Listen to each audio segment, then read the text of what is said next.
Well, I'll start off. Thank you all for being here. Sometimes you get an intimate crowd, and sometimes you don't. But actually, sometimes I prefer this. We can talk a little more colloquially, and if you have any questions, don't feel ashamed or embarrassed to just raise your hand. This is an interstate crowd, though. Interstate. We have an Illinoisan right here. Wow. In the second row. So, yeah. We have a far draw. Yeah. That's impressive. Not unlike the school itself. A little bit of background. I want to welcome you to the New Winston Museum. This is our regular once-a-month salon series. My name is Chris Jordan. I'm the Director of Education and Programming at the museum. But for today's purposes, I'm the co-curator with Mike Wakeford on this school, this city, celebrating 50 years of UNC School of the Arts in Winston-Salem. And I thought we would start the program by... Would you like me to kill that? Yeah, you can turn... Oh, you can just steer the volume. Yeah, you can get the volume on that. But anyway, we'll start the program by just kind of giving you a little bit of background on the project itself. And this is what we feel is a relatively unique and a new way of doing things for public-private partnerships in museums. So it was really Mike who started this thing, so I'll let him kind of start off. Sure, just tell you a little bit about how we got here. So if you don't know, the exhibit's just been open now for 1 week, 1 week now, 1 week tonight. So it opened last Thursday after probably about a year of hard work and a year and a half of sort of since the idea was born. And I guess Chris is right that I started thinking about this as I teach history on the undergraduate liberal arts faculty at the School of the Arts, and I started to get to know Catherine and Chris down here at the museum, and also knew that the school was ramping up toward its 50th anniversary celebration, and so I think I floated the idea to Catherine, and then floated the idea to Jim DeCristo, who some of you know is let's see, what is he? The Vice Chancellor for External Affairs and Economic Development at the school. Also happens to be Interim Director of Advancement. Also happens to be the co-chair of the UNCSA 50th Anniversary Committee. Anyways, went to Jim and said, I have this idea for a partnership between the two institutions. He pretty immediately offered his support, although it came in gradations of stages along the way, and we started to develop an idea that had multiple parts to it, and so the School of the Arts was very supportive of this, really right from the start, and continue to be so. And so about a year ago, we really started planning this in earnest. It was about the same time Mike was kind of floating this idea around. He had mentioned it to us in passing, and we thought, oh, that's a great idea. But at the same time, the museum had recently undergone a strategic planning session where we ended up rewriting our mission and really making a point to include collaboration in that mission. It sounds great. It's kind of a 21st century buzzword, collaboration. A lot of institutions are using that terminology to try to write grants, to try to do projects. But we really wanted to make it part of who we are and how we go about doing our work. And when he floated this idea of collaborating really with the School of the Arts to help tell a story that really was timely and had not been told before, it was timely for us as well, at a time when we were really looking to really make a statement for how a small museum with a full-time staff of 2 could do something far beyond our normal capacity.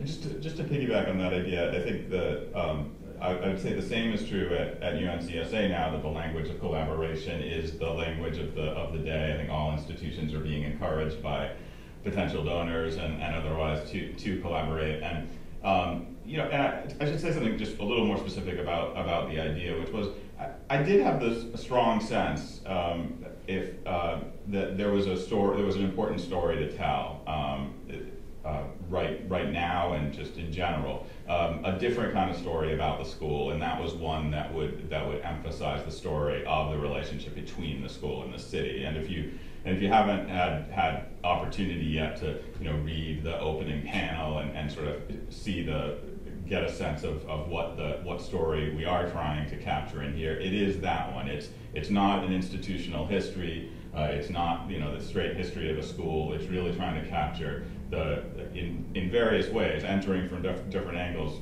capture the complicated and very rich, and I think always growing interface between the school and the city. And I think that story, I guess another sort of idea or impulse that energized this for me was a recognition that we're also at a unique or we're at a special moment in the history of not just our institution, but all public higher education in North Carolina too. And I think there's an acute sense among leaders of higher education in this state and other states, but our state certainly, that the university system needs to tell its story better and better. Needs to emphasize, needs to both collaborate, reach out, build bridges between campuses and communities, but also needs to tell the story of doing so better and better. And so I think the opportunity was right to think in slightly out of the box ways about a project that would sort of have at its core at the whole time, and even in an ongoing way once it was open, this idea of storytelling and promoting the school's outward inflection. Well, and speaking of kind of out of the box, I think one of the most obvious thing, the most striking thing about this whole exhibition is definitely the installation. Both in terms of it being just beautiful and fabulous, I love it on its own, but the idea of taking a history museum and taking a historical exhibit, a storytelling exhibit, and inserting it into what amounts to a contemporary art installation, I think is something that really spoke to me as being different, something that a small institution like ourselves, and something, for that matter, an institution known for art like the School of the Arts, a point of intersection that we could find common ground in. That I always feel that artists are storytellers in their own right, and they're always trying to get something across in what they're doing, and so too are historians. So in some ways there's a natural partnership there that most people don't always, or maybe not often at all, recognize. So I thought, once again, that was, yeah. Did anybody sit down and write out what the narrative was going to be for this? Yeah, that leads us to kind of where we started. I'll start with that, and then you can pick up, talk about our relationship with the Design and Production School. So early on, about a year ago, I guess, when we really started to move in earnest on this, as a curator and as a historian, I always want to start with the narrative.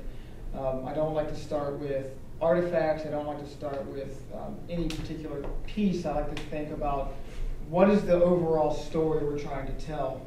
And in that sense, that's where we started. We started by doing research. We started by looking at A Passionate Preference, the wonderful book written on the early years of the school primarily, and then going to the newspapers and trying to find other types of information that are not just press releases and school-centric versions.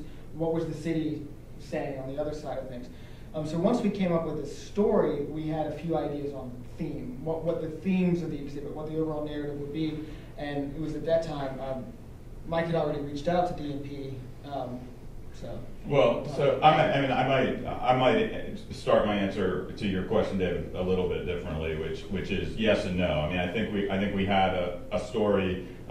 Leslie Banner's book was a huge starting point. I mean, she told the story of the first 10 years of the school very well, and you can see the influence of her book throughout the exhibit. But I think.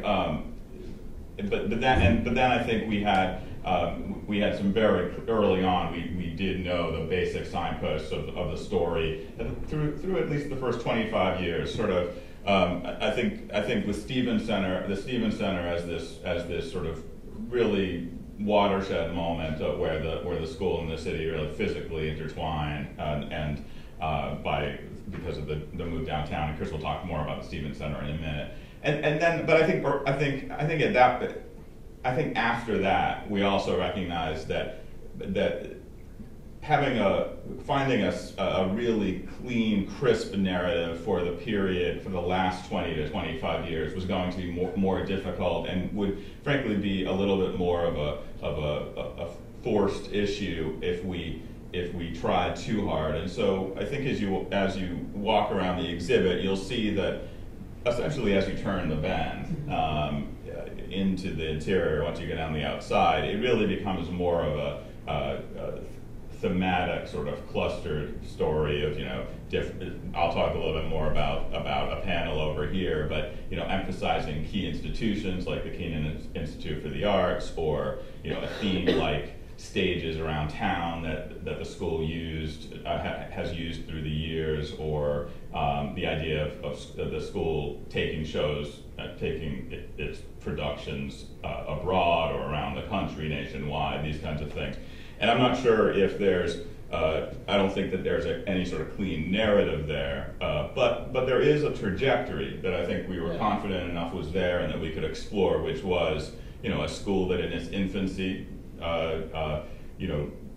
worked to come into creation, to get its feet firmly planted on the ground. From an early era, as you know well, there were dreams immediately of building outward and going abroad and having an international profile, and they managed to have that pretty quickly, thanks to Giannini's dream and the Siemens largesse. But the real period of kind of expansion and outward movement in terms of interface, sort of really organized interface with the community, I think my sense of things is it really flowers in the 1975 through 85 period, and that does. So I think there's a clear story through the middle of the 80s, and then after that, I think it's a story that we're starting to tell here, but that I think the narrative is still in formation. Yeah, I would agree with that. And I'll also say that in some ways is the nature of the narrative itself, and that the school through the mid-'80s is a time, kind of a turning point, both in the exhibit but also in the history of the school, where the school seems to be much more solidified. Some would argue that I'm sorry. Oh no, please. That's fine. No, some would argue that the school began fundamentally changing around 1985, from what had happened from 65 for the first 20 years. Mm-hmm. Yeah, I think that's probably very accurate to say that. Yeah. But, so, should we go ahead? No. Should we kind of start talking a little bit about the narrative itself? Yeah. Yeah. So to go back to that, we've been talking a little bit about it, but I'll talk a little bit about the first few sections of the exhibit, and then Mike will finish up. But what we wanted to do from the early stage, like Mike said, was not necessarily tell a story with the chancellors on the walls and all of the professors and kind of this very, very institutional boosterish story. We want to tell a story of the city, the school coming to the city, and the intersection points between the two. So the very first thing you see after an introduction panel is a section called Before the School. And I wanted to show with this panel that Winston-Salem was not this cultural wasteland prior to the School of the Arts coming in the mid-'60s, that the identity of this city had long been one of culture and arts, though in the mid-1960s or even throughout the 20th century, you may not have noticed that. It was largely, you ask anybody around North Carolina, and I've given talks around North Carolina, I say, what do you think about when you think about Winston-Salem? And they say, tobacco. Or maybe textiles and banking, but really tobacco.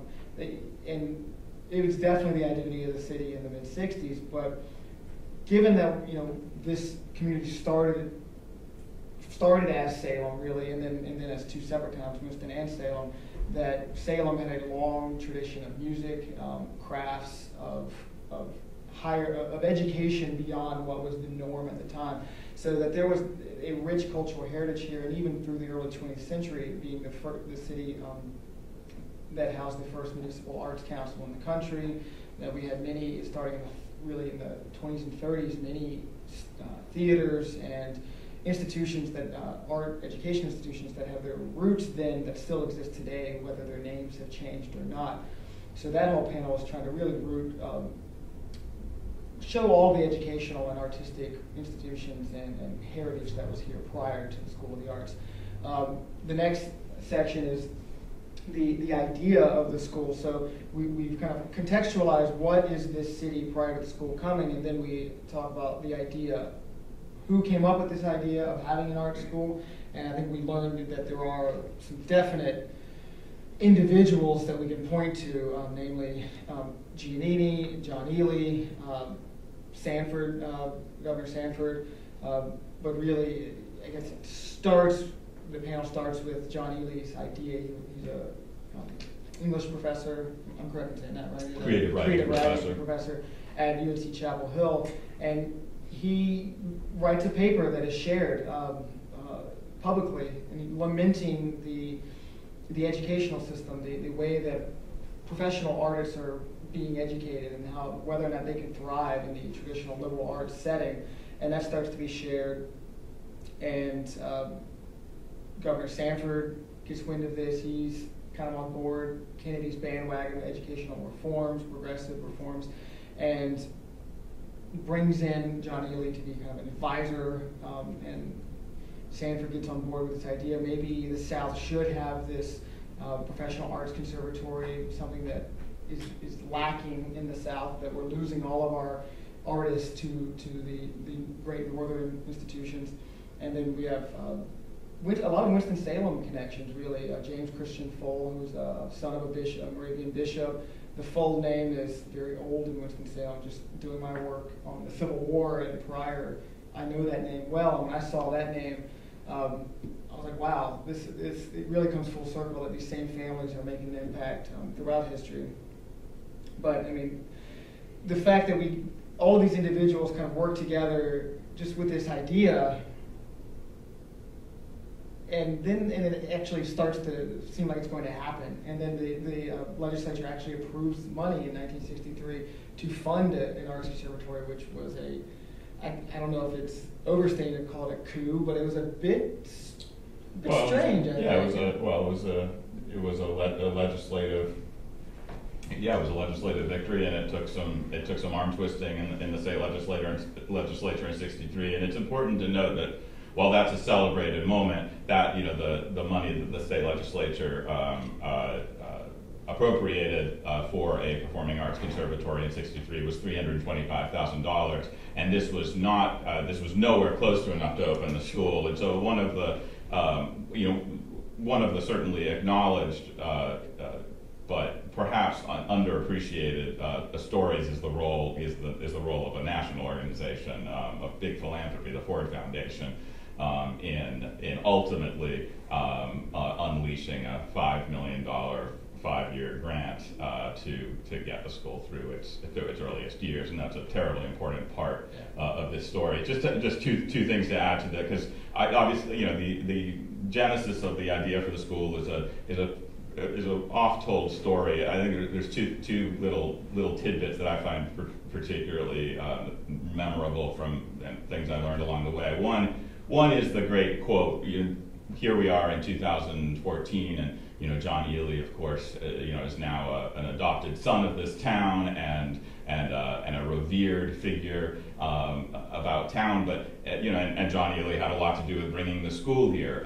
But John Ely, just to also kind of piggyback on the whole picture of this school was, this city was already an artistic city with a deep amateur artistic culture. But just to put a punctuation point on how at the beginning of the process of figuring out what city would play host to the school, and John Ely's been open about this because he keeps very, very detailed journals, and he's been very open about the fact that he's gone back to in interviews since and looked into his journal entries for this time in early '63 before the or 63 or early '64 when the selection process was still open, and he said the quote was something like, well, we have Raleigh, we have Charlotte, and we have lesser lights or lesser interests like Winston-Salem and Pinehurst of all places, right? I mean, Winston-Salem was in the same category as Pinehurst, not, it wasn't like, oh yeah, and Winston-Salem. It was like, and these lesser interests. But the other thing too, just to pick up on the James Christian Fole part of the story, James Christian Fole was the founder of the Brevard Music Center, and that was where Vittorio Giannini, that was the connection to North Carolina. He was a regular visitor there. It's where Governor Sanford's staff first met Giannini, and sort of where sort of different streams of thought converged, and a momentum really started to build for the idea of a Southern Performing Arts Conservatory. Really interesting little note that I frankly didn't end up researching much anymore, but James Christian Fole actually noted retrospectively the irony of the fact that the land that the School of the Arts is on up the hill over there was actually land owned by his, I think, uncle or great uncle by the name of Whittington. Huh.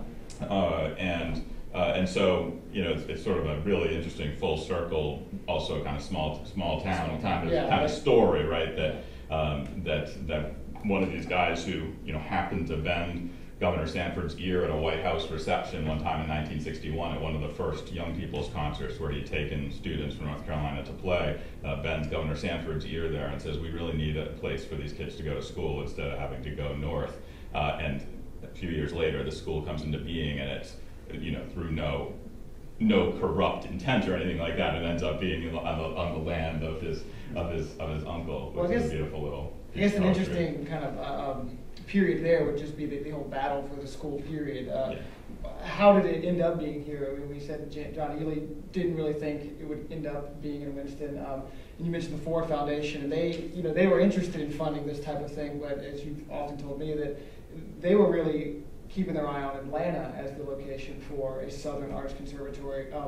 So how it even ended up in Winston-Salem was really through it was a large endeavor by several individuals. It was a story of the right people being energized around an idea at the right time, because I mean, this is purely speculative, but I think there's a pretty good reason to believe that if Governor Sanford's staff hadn't, if John Ely's originally private letter hadn't been leaked by a friend on campus and ultimately made it into the News and Observer, and if Vittorio Giannini hadn't been at Brevard when Governor Sanford's staff visited James Christian Fole could have easily not have ended up being this arrangement of individuals who were sort of all interested in this idea. And if they hadn't gotten together at this moment, it probably wouldn't have been this kind of little cluster of energy coming out of North Carolina at this very moment when the Ford Foundation, and particularly a really important figure in the mid-century elite arts in this country, Mac Lowry, was starting to really push for the idea of creating a Southern Arts Conservatory. And absent of that, I think it's quite easy to believe that Atlanta would have been the default location for a place. Atlanta was certainly the closest thing the South had going to a major cosmopolitan, maybe a couple others might lay claim to it, Savannah or Charleston, but I think Atlanta would have been the lead, but the right energy came out of here at the right time. So, I mean, just to say something more quickly just about the founding of the battle. Why did Winston-Salem in the end get it? I think you were on the cusp of probably mentioning Phil Haynes' name, and that name gets would get everybody nodding in Winston-Salem. Of course, Philip Haynes just died in the past couple of years now, and he was the driving force behind so many developments in this town, including Stevens Center that Chris will talk about. But there's a beautiful letter over. I would just highlight one thing on the part of the exhibit over there that features the battle for the school. There's a beautiful letter of Phil Haynes writing a long letter to Governor Sanford saying, Governor Sanford, please consider Winston-Salem, but really in stronger Philip Haynes language, you would be foolish if you don't consider Winston-Salem because we are on because with your help, if you bring this school here, we will be on the way to becoming the Strasbourg of the South. I mean, this was a true urban booster, of the classic type, and you know, Phil Haynes, obviously with the help of others, Smith Bagley, of course, or Reynolds Air, who ended up creating coming up with the idea for a phone bank campaign to win the city's support. Ruth Julian, a Water Park resident, was often credited with having been an important sort of in the background thinker around the whole effort to get the school. You know, important figures rallied around it and rallied community support, and believe it or not, Winston-Salem ends up getting the school. Yeah, and kind of a miraculous showing of public support, because, and like, timing was everything here. As you mentioned, that it just so happened that the old Gray High School had already been scheduled to close at the end of the 1964-65 school year. So when the Sanford appointed statewide committee was going around and visiting all of these sites to see what would be the best site for the school, well, the citywide, the Winston-Salem committee had this facility to offer. They said, well, we have this building that can house the students. It can be the location for this new arts conservatory, but it needed major renovations. And definitely it was a fundraiser, of course, but it was the timing of the fundraiser was not coincidental. They did this Dial for Dollars campaign the same weekend that the statewide committee was visiting Winston-Salem, and they had over 200 volunteers calling city participants or city residents to ask for money. And in less than 48 hours, they got roughly $1 million that went to renovating the old Gray High School. And so it served two purposes there. Yes, it gave the money, without which they wouldn't have been able to renovate the high school, but it also showed the committee the civic support there was here for an arts conservatory. And I think that really, that's what sealed the deal in a lot of ways, to say this is not just some old tobacco town who fancies itself, you know, an artistic mecca. It's the right choice for a North Carolina arts conservatory. Which I guess that brings us to a panel that I had fun researching, also on the other side, as most of the panels of the main story are. But there's a panel called Other Pasts, where the whole sort of placement of the school on the old Gray High School campus I find really interesting, and particularly because I think when you think about, I think to recognize that the School of the Arts came into and placed itself in part of the city that already had a history of its own, and was you know, placed itself on the campus of a school that had at that point 35 years of students having come through that school. It was first a junior high, then a high school. You start to realize that alongside the great victory and celebration of bringing the school here, there was also a sense of loss among some folks in this city. And I think seeing that dimension of it, for me at least, it enriches my understanding and feeling for the story of how this school and the city interrelate. And specifically, I'm talking about the fact that, you know, there were a few classes of students at Gray High School who, of course, not through the fault, not directly because the School of the Arts was coming, because Chris is right, the decision had already been made to close down the school. But there were several classes of high schoolers who, you know, basically from 1965 forward associated the coming of the School of the Arts with their getting kicked out of the school that they loved and had really warm feelings about. And you know, as part of the, you know, one dimension of our research for this exhibit has involved a survey that we've asked community members to take, not just alumni and former faculty and staff, but also community members. And along the way, I've gotten some alumni of Gray High School to fill it out and encourage them to share their feelings about that. And it's fascinating to hear both both echoes the survival of some of this lament about the loss of their school and sort of the loss of the community anchor that Gray High School was, but also to hear in some of their comments the recognition that over the years this was actually the School of the Arts' success and growth has actually been something that makes them proud. I mean, the school that they went, the structure that they loved, the physical space that in which they have a lot of memories rooted, has actually helped give birth to something else really special to this city. I mean, in voices like that and comments like that, I find like some pretty rich historical. On the fact that that original feeling. building is still there, and Yes. that's where your office is. That's where my office Yeah, I is. think it's important to note that history is this kind of nebulous, interconnected thing, and that just because the School of the Arts came and there was no longer a Gray High School, there's still a lot of elements that remain. There's evidence of the old building there, even though. Well, the entire south side is completely changed. So that whole neighborhood's changed. There was a ballpark where the film school is now. I think that you're probably going to talk about a little bit more later. But, well, do you think it's time to take a break and see if we can? Well, let's see. Yeah, let's see if we can do this. So, Okay. so here. Okay, so here's the deal. It's a small crowd. I can't read the dynamic yet. But Chris and I, when we were thinking about this, we were thinking, all right, well, at this point, no doubt we'll have talked way too long and you'll be ready for a break. And so we're going to keep talking, but we're going to take a break.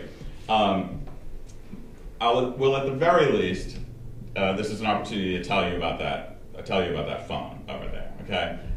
So the phone, of course, at this point you can figure out is an homage to the vintage black handset phone that we used to use, right? And that very much looks like the phones that feature in some of the pictures from the Dial for Dollars thing. Well, that phone right there is actually an artifact that testifies to the collaborative nature of this exhibit because underneath that velvet covering there is School of Design and Production sound design technology. That phone is hooked up to a little computer hard drive and has a little computer program that a sound design faculty, Jason Romney, rigged up for us. And so when you pick up that phone now, you get a message that it's my voice. And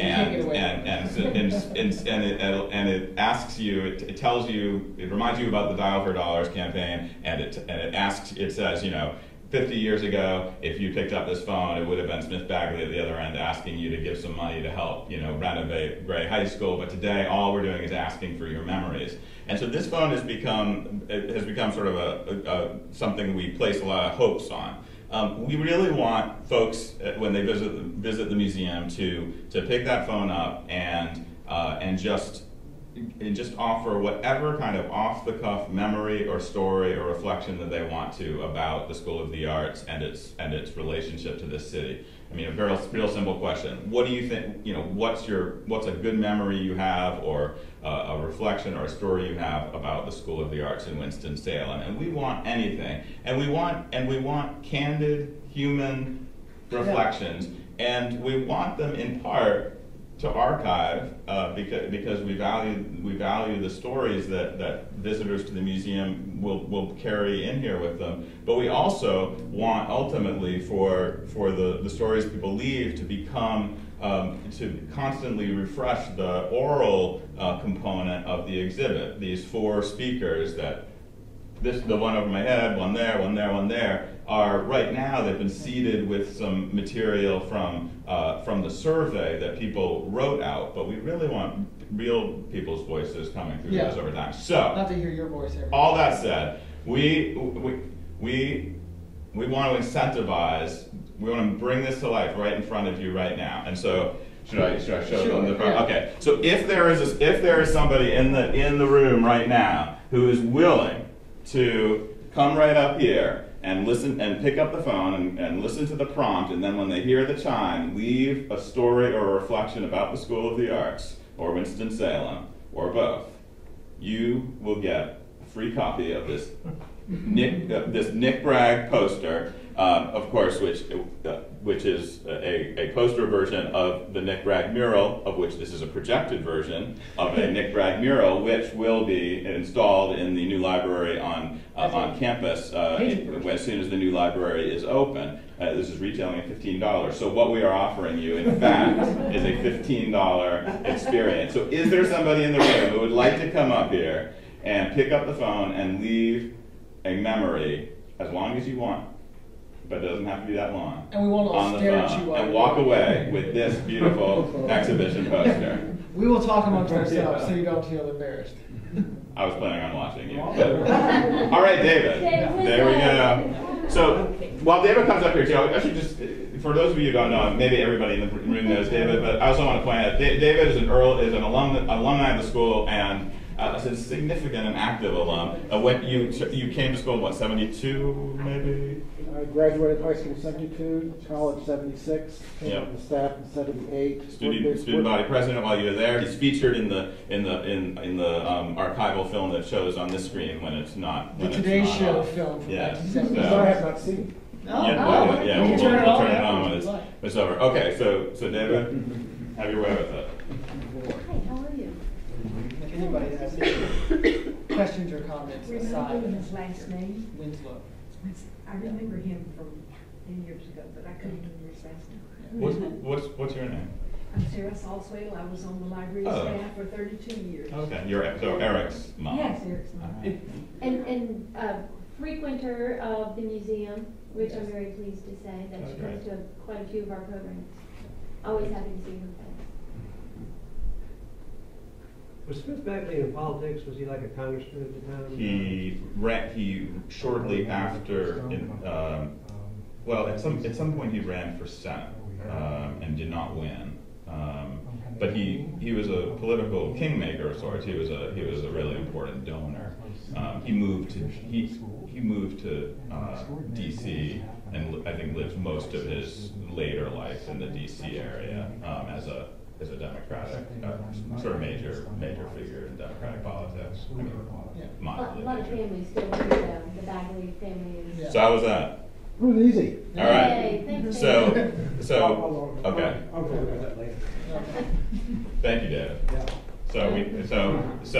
Anyways, whenever you come back to the exhibit, I hope that you really will at some point take time to leave your voice on there and leave any kind of reflection you want, because I hope that phone will harvest a lot of really cool stuff over the course of the 9 months that this is. Yeah, to be completely frank, from just a historical and historian's perspective, I don't want completely boosterish kind of things. I want hopefully not ugly, but the good and the bad. I think history is full of nuance, and I think we need all parts of the story to make it rich and to make it accurate. So. Do you want to tell Steven's side of the story? Yeah, I think both of us are going to kind of say something about what we think of as kind of like the most interesting thing that we learned in doing the research for this. And what I found the most interesting kind of goes back to both the battle for the school and the Stevens Center thing, both together, not only because Philip Haynes is so intricately tied to both of them, and we're talking about almost 20 years apart from each other, but also how the city's identity kind of comes full circle in this story, from where it started to where it is today. So, like I said early on in Salem, we're talking about a town that's really, really known for its crafts and its arts. It's really the only place in this part of the country, one of the only places in this part of in the entire country, producing world-class music in the late 1700s. And we're talking about a little insular, out in the wilderness, Moravian community. So it's a very odd thing. But then pretty quickly, in the late 19th century, once the railroad comes and Winston is here, you have industrial revolution, you have the tobacco town that it becomes, and that's really dominating what everyone knows of this city. And that lasts even to this day. I think the sense of what this town's identity is to a lot of outsiders is one of an industry. But I think you have this undercurrent of arts and culture throughout this time. And I think that's why this was a natural choice for the school. And I also think that's really why some of these things happened the way they did, because you still have these people here who recognize this identity, this undercurrent of arts and culture, and really how when the whole tobacco industry and textiles industry and industrial manufacturing in general started to leave, well, we have something to replace it with. It wasn't like many other cities in this country that have been under an identity crisis for a very long time because they can't let go of manufacturing. Well, we had something already here to fall back on, and why we are now officially the City of Arts and Innovation. So the Stevens Center is an interesting kind of episode, and not always nice. A lot of people were not very supportive of the Stevens Center, still aren't, for a few reasons. But the Stevens Center started out as the Carolina Theater. For those who you probably all know that the Carolina Theater was a cultural landmark in Winston-Salem. It opened in 1929 as a silent movie theater and was the largest theater between Washington, D.C. and Atlanta. It housed 2,600 folks. Imagine 2,600 people cramming into a theater today to see a movie. That sounds outrageous. But it was starting in the late 20s and through the 50s and 60s and 30s and 40s for that matter, was the place where the biggest musical acts came. It's where people congregated. We have great photos from the library of folks wrapped around the corner waiting in line to go see a show. One specific event or show that I mentioned here is Elvis Presley coming here in early 1956. Well, in some ways, talking about a musical act coming to town is a little misleading because, well, musical acts go to a lot of places. It doesn't mean the place was that great. But we're talking about a person who's on the ascent of his career at that point. He's already very famous, Elvis Presley was, and becoming more famous, and his legend is growing all the time. So the fact he came here in early 1956 and came to the Carolina Theater tells us a lot about that place, I think. It's not a county fair 20 years after he was famous. This is a place he came to further his name. So I think that's great. And it was the same year that his first film came out, which also premiered locally at the Carolina Theater. And so we have two pictures, one over there, one of the movie poster for Love Me Tender, which came out at the end of 1956, and then a picture of some majorettes in the Christmas parade from Reynolds High School who are marching right in front of the Carolina Theater, and you see the marquee and it says "Love Me Tender" on it. So we know that that it's just a nice telling, I think, episode.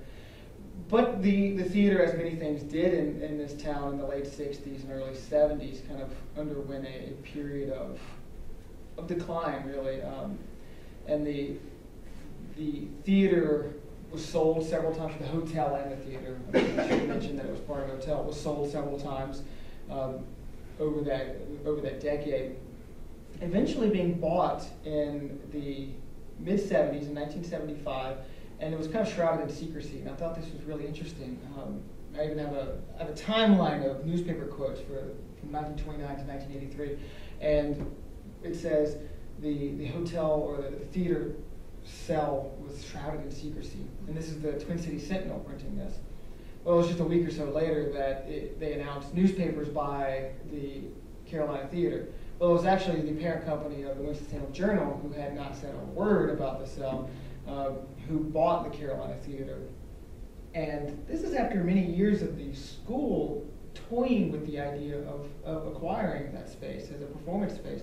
So in the late 60s, when they decided to invest, instead of in a downtown presence, invest in the campus itself, which may be indicative of the school really still being insular and really trying to get its legs under them, and maybe not feeling that the city was ready for another a satellite location.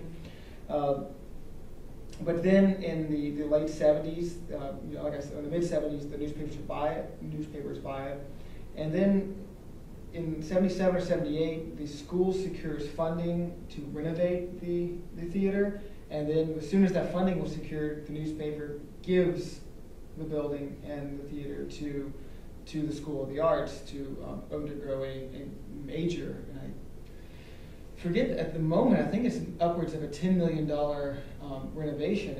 Started at 6. Started at 6. I'm sure it did. Then it went to 9, and then ended up being more or less 12. Yeah, okay.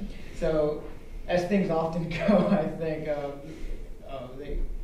so it gets renovated over the course of several years, and the name Stevens Center, I think, is something that even in this town today, many people may not be familiar with the name, or why would we name this local theater after Roger Stevens. And that was largely a decision by Phil Haynes, and not everybody was particularly happy with that decision. I think his hope in naming it after Roger Stevens, who was, and I guess in some ways still is, a major icon in the arts. He was the founding chairman of the NEA, the National Endowment for the Arts, and on many other important boards, and was a very, very successful theatrical producer. He was hoping to name the theater after someone who would lend a sense of gravitas, I think, to the building, to the city in which it was housed. To what extent that worked, I'll let others be the judge. Philip harbored secret hopes that he would make a big contribution to. Yeah, I'm sure that, yes. He was a consummate lobbyist in some ways. So the name notwithstanding, the renovation is done, and that's a point of both, I think, extreme pride and important significance for the school. Its reopening as the Stevens Center, but also a point amongst many in the city of a point of contention. There's some felt that the kind of Art Deco beauty of the theater, including some of the statues that were housed inside of it, the relief sculpture on the proscenium, all of that was lost in the renovation. And I've had folks come to the museum. The beautiful marquee. Yeah, the Art Deco marquee. So you had neoclassical sculpture and then the Art Deco marquee. A lot of folks to this day come in and they say, yeah, they've ruined that theater. And I can't, coming into this is not, I'm not a native of Winston-Salem. I can't say that I necessarily agree, but I definitely see their point. And I think it's a valid point. But in retrospect, what the location since 1983, its grand opening, has done for the school is really important in giving the school an outlet downtown, a arguably wonderful performance space downtown. I have a question about the renovation. Did they not have to adhere to kind of state mandated preservation? No. Not at that time. Not really the interior so much. What was interesting though was, did you get into the EDA issue at all? Not really. We got a $3-point-something million grant from EDA, Economic Development Administration, down in Atlanta. And we had a very complex. I worked. You were involved in. I was involved. I was on the development staff, and I worked for Philip. I was in Philip's office at the time. We had a very complex arrangement in terms of financing that involved Gale Citron and a private partnership and all of this stuff. And a woman by the name of Wanda Weehee decided it was all bad. And she went to Jesse Helms and went to lots of folks and ended up causing all kinds of trouble and almost went to court. And I don't know in the end. But what was interesting about it was that this very complex financing arrangement they came up with is something we use very commonly now to do these theaters. I've done several myself that way. Yeah. But back then it was really breaking new ground and it was very controversial. Wow. I think this is to play, I guess, fast and loose with history, but just to, I think it's undoubtedly been it's a pivotal moment any way you cut it in the history of the school, the opening of the Stevens Center and the connection it made to downtown. And I think the reason it's given such prominence in the exhibit is also because it's hard not. It's very appealing and it's a convenient thing to point to as a really pivotal moment in the slow beginnings of downtown Winston-Salem's reinvention too. I mean, it would be, it would go too far to say it is East Park and from there it's all up from there, because it's been 30 years now, and there have been plenty of struggles downtown since then. But the renovation of the Stevens Center, the school's activity down there, just that solid anchor, despite that it hasn't always been a financial, totally healthy financial operation. I think no doubt it has its place in the story of the new Winston-Salem of the late 20th, early 21st It's little century. known, but in 1989, right around that period,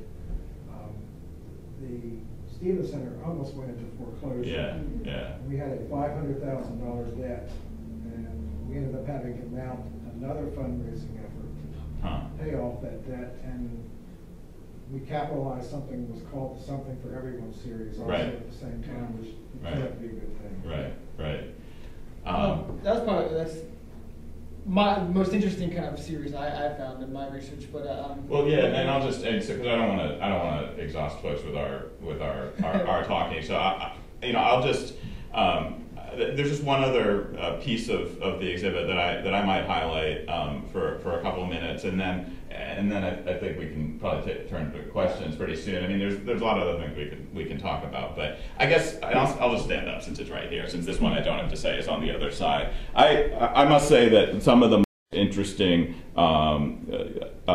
research that I got to do for this exhibit involved, I guess, what ends up having a place on this panel. This panel is called Students of the City. And one of the things that struck me, because I was always looking for any sign of change or just energy in terms of, what began, conservatories are by definition and by mission fairly insular institutions, right? I mean, they are places where relatively small groups of students and small groups of faculty come together with the stated aim of turning these students into virtuosos, and that involves studio time, right? It involves intensive rehearsal time, and so the school by definition was an insular place. And some would say one of the great things about Winston-Salem, about locating it in Winston-Salem and then locating it on the south side, was away from downtown, was that it helped facilitate that kind of inward focus. So in researching for an exhibit, I was always looking for any sign of sort of the school turning outward in interesting and energetic ways. And I guess one of the lessons that I take from this from my research and that we tried to capture in the exhibit is, I think it's clear that there's one truism, whether it's conservatory students or students at a regular college. I mean, students want to get out and do things and push the boundaries of whatever metaphorical or real of wherever they find themselves. And I think I developed a sense that in those opening 10 to 15 years, it's ultimately students at School of the Arts who are a real driving force in terms of kind of perforating the boundaries of the campus and forging new kinds of connections with the city, and really beginning, therefore, I mean, so it's in other words, it's the alumni of the school who really begin to tell the story that now we've tried to tell at the 50-year mark. In a museum exhibit. And so most of this panel, I mean, just to highlight this one panel, comes from the images on it, and excerpts are from the student newspaper. Unfortunately, School of the Arts hasn't always had a healthy student newspaper, but in the first 10 years actually did. I think David, you may have been editor at some point, but you were prominently featured in in the student newspaper, and nobody more than Ira David Wood, one of the founding students and editors of the paper, was featured more prominently. And so this panel has a lot of really fun stuff, but also serious stuff. The paper, which had some really nice production values at times, it ran interesting articles that showed student concern about the way the campus was relating to the neighboring communities, to the Happy Hills neighborhood, the historic, primarily African American neighborhood, to the northeast of the campus. Concern when the school and another, federal with federal economic development money basically took over the Bailey Street area, and in the end had to expel residents and businesses from the Bailey Street area, and that's where the northern part of campus today is, the gym and parts of the film school. And students were often showed a kind of, and I think in keeping with the spirit of the late 60s and early 70s, showed a social consciousness and showed an interest in being engaged with the city in a politically and socially aware way. I mean, there's lighter things like the fact that a School of the Arts student ended up becoming Miss Winston-Salem at one year. She's actually went on to a successful acting career in, I think, mostly soap operas in New York City.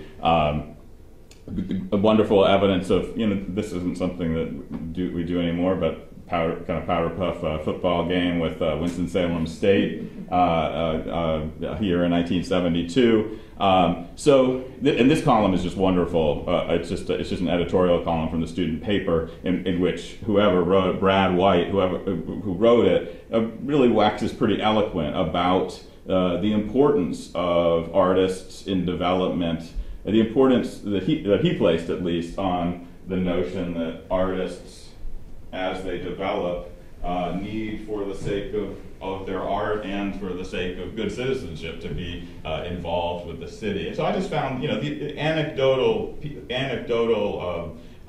pieces of evidence, but I found it very interesting to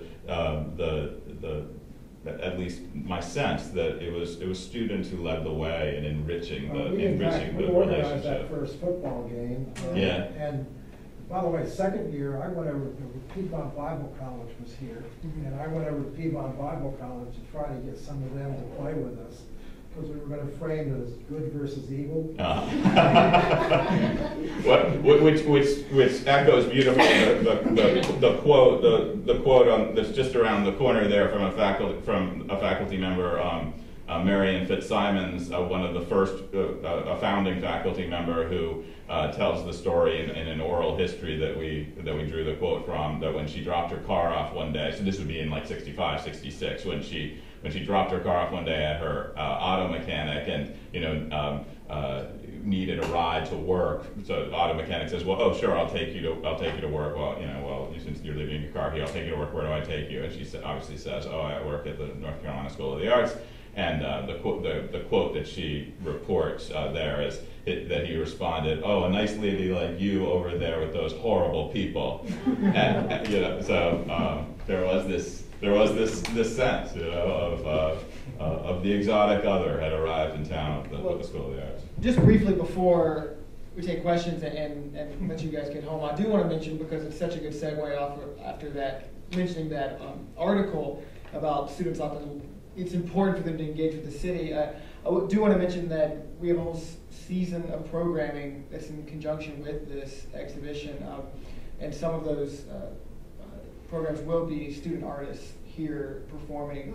One will be a one-man show playing multiple parts, telling the story of the founding of the school. There's early I think a lot of legislative. He's focusing on the legislative side of and then also an original piece of music being composed for the saxophone ensemble. Mm-hmm. And we're hoping to add more and more. You'll see on your chairs there's a brief list of the program we have scheduled and dates for the programs we do have scheduled already. Some really great things. I think some of which are going to draw crowds much larger than tonight, and so they are. They're going to be held at the Friedman Theater on the campus of School of the Arts. So as much as we can, we're really trying to emphasize that this is collaborative in the truest sense of the word, but beyond that buzzword, it really is about this school and this city kind of together. Indeed. All right. And at that, I think kind of any questions about any element of the exhibit or a process or any questions you might have. Is there any idea when the library will open? Good question. Yeah, there is. I'm sure there's an idea. The latest I'm hearing is November is the new horizon line. So, but November's getting pretty close. I know the school doesn't, haven't taken ownership over the building yet from the state. So, but they're saying November, and that will be certainly one program to look out for. We will definitely. The reason Nick's painting isn't here is simply because. It's too big and grand we could have probably squeezed it into this wall, but it wouldn't have been good for the painting or the people's access to it. Yeah, it just wouldn't have been a good viewing. So it's better to wait.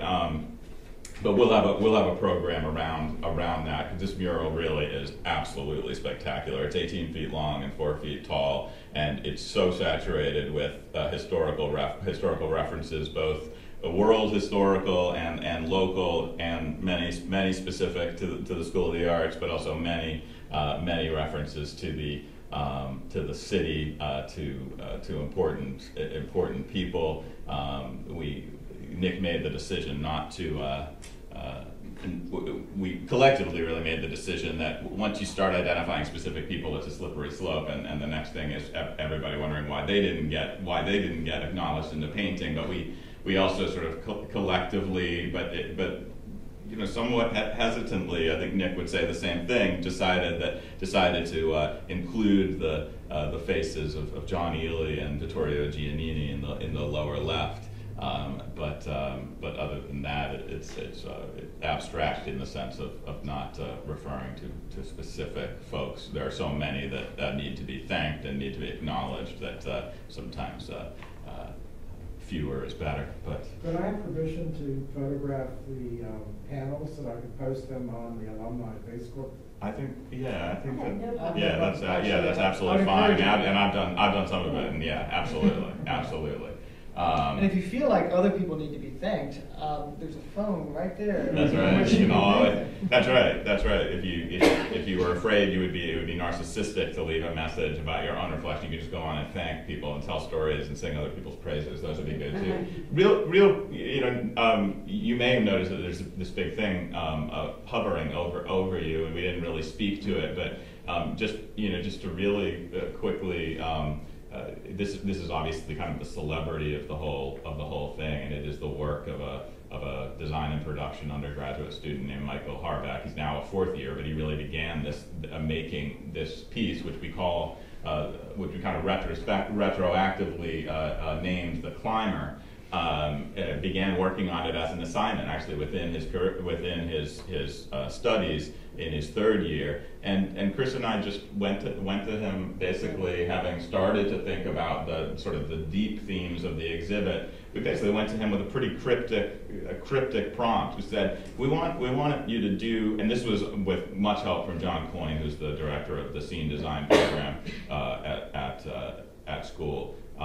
Who anointed Michael as the one who would receive our cryptic prompt and go to town with it, and we basically said, we're trying to tell a story about these two entities coming together in a organic and evolving way over the course of 50 years, where we see lines of connection between different people and between different organizations that make this story a rich one. So and we want somehow to turn the charming but humble confines of the New Winston Museum into a slightly more exotic and spectacular form befitting the School of the Arts. And so, Michael, can you do something? Can you do anything that will somehow capture the spirit of connection, of organic growth, of ascent, of evolution, of many parts composing a whole, and somehow do so in a way that will really transform the museum and stay within a relatively very modest budget. And he he took that very literally, right? Because he got about the cheapest kind. In the end, it's about the cheapest kind of drinking cup you can